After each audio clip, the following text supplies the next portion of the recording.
the Tea Party doing?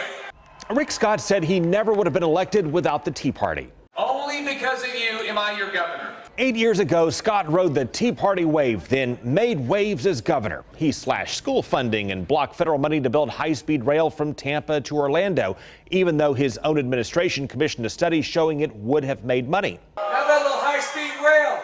Yeah! It creates jobs! No way! He started as one of the most unpopular governors in America, who said his smartest decision was his running mate. The smartest decision I made was pick Jennifer Carroll.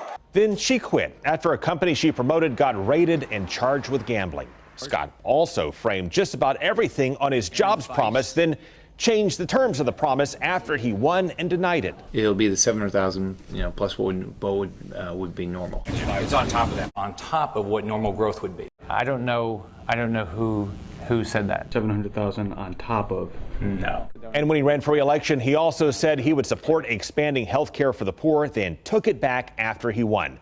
And Scott also took heat because the head of state law enforcement, Gerald Bailey, accused Scott's office of pressuring him to falsify a state document and end a money laundering investigation into one of Scott's donors.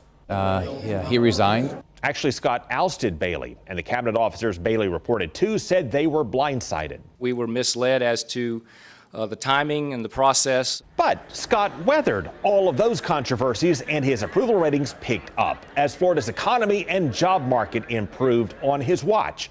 Scott also gained more ground as he led the response to Hurricane Irma all across the state.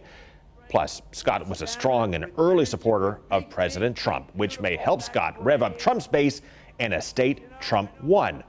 Also, Scott can run on the new school safety law, which ramped up security and added new restrictions on buying rifles. Together, let's get Washington to work. And with that, Rick Scott went from being one of the nation's most unpopular governors to among the 10 most popular. And now he is by far the toughest challenge Senator Bill Nelson has ever faced. Use the words